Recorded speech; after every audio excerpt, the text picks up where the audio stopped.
Hello, today we are doing 8-1, the lesson quiz for key features of a quadratic function. So in number 1, it says Adam graphs a quadratic function. The vertex of the parabola he graphs is located at 5, 0. If f of x equals x squared, which g of x could be the parabola Adam graphed? So we know that we're starting with our function x squared. So I'm going to go ahead and write x squared. We know that this parabola has a vertex of 0, 0, and they're telling us what happened was now our vertex is at 5, 0. That means that our x value moved to the right 5 spaces. Anytime you are affecting whether your parabola moves left or right, that means that the number is going to go inside the parentheses with the x. And anytime it's moving up or down, it's going to go outside of the parentheses away from the x. So letters A and B are both telling me that it's affecting the y. Letter B is going up 5 and letter A is going down 5. So I know those are not a possibility. Instead, because we're moving to the right 5, I know it's going to be letter C or D. When we're talking about our x values and whether it's moving left or right, we're going to look inside the parentheses and we're going to do the opposite. So letter C, when it says minus 5, means that it's moving to the right 5. And in letter D, when it says plus 5, it means it's moving to the left 5. So the best choice for this one would be letter C. We're moving 5 to the right, and that's reflected with that x minus 5. So letter C is correct for number 1. Let's look at number 2. In number 2, they're asking us to match the graphs with the function. So right away, I know that by looking at my leading coefficient, if it's positive, it's going up, and if it's negative, it's going down. So when I look at my first function, it's opening up, the one all the way to the left. It's opening up, and so is the third function. The third graph is opening up. So I know my first and third, so I'll actually label them. This is number 1, 2, 3, and 4. So when I say my first and third graphs are opening up, I know that they have to have a positive leading coefficient. So I know it's going to be H or J. We also learned that the leading coefficient not only tells us if it's opening up or down, but it also tells us how wide or narrow our graph is going to be. The closer it is to 0, the wider the graph will be.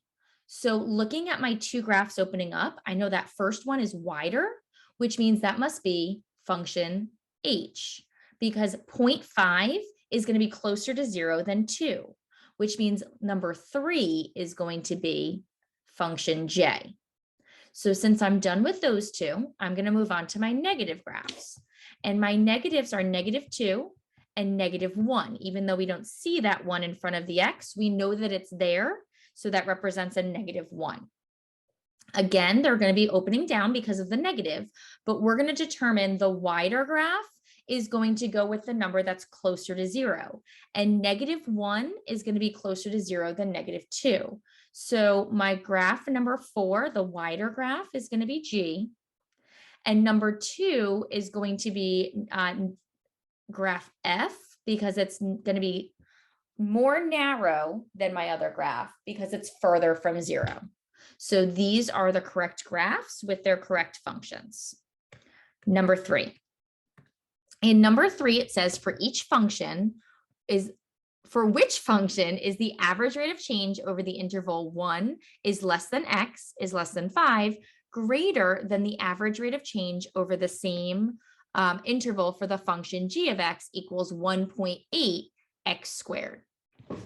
So we learned in class that we can look at our leading coefficient, and when our leading coefficient is bigger, that means that it's increasing faster, which gives us that narrow graph. And when the leading coefficient is closer to 0, that means that it's going to be increasing slower, which gives us a wider graph. So looking at letter A, we have a leading coefficient of 1. For letter B, we have a leading coefficient of 1.2. For C, the leading coefficient is 1.5. And for D, the leading coefficient is 2.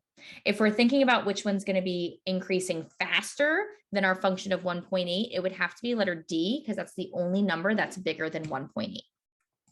Number 4. Over what interval is the function shown in the table decreasing? Well, in order to know if it's increasing or decreasing, we're going to look at the y value. We can tell by looking at the y value whether it's going to be increasing or decreasing. Our x values are always increasing. So we're going to read this table from top to bottom and look at our y values. So you can see starting at our lowest value, x is -2, y is 12. When x is -1, y is 3. When x is 0, y is 0. When x is 1, y is 3. And when x is 2, y is 12. If I were to do a quick little graph, we've got -1 and -2. 0 is on the line. Here's a +1 and a +2. -2, 12 would be somewhere around here. -1, 3 would be somewhere here. Here's my 0, 0. And I know it's going to be the exact same on the other side because it makes a parabola. Well, you can see as x is increasing, it's decreasing from -2 all the way down to 0. So if we were to say x is less than 0, we know any of those values, it's going to be decreasing. So this would be our interval. X, when x is less than 0, we know that our y's are decreasing. Let's go to the last one now.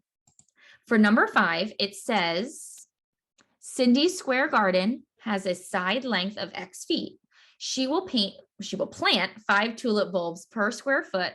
Write a function g to model the number of bulbs she will plant. Let's go ahead and draw her garden. So I'm going to draw a square, or at least the best square that I can draw. And it says that it has a side length of x. Because it's a square, all the sides are x. She will plant 5 tulip bulbs per square foot. Well, in order to find a square foot, first we have to find our area.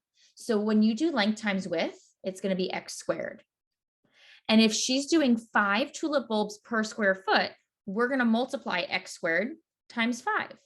So here is our function right here. Because they want a function g, we would say g of x equals 5x squared. Then we're going to take it out. It says to solve when the side lengths are 8. So we're going to take out x and replace it with 8. So let's see, g at 8 equals 5 times 8 squared. That squared is only with the 8, which means I'm going to do 8 squared, which is 64, 8 times 8. And then I'm going to multiply it times 5. And when I do 5 times 64, I'm going to get 320, which means g at 8 has a value of 320. You are all set for this quiz.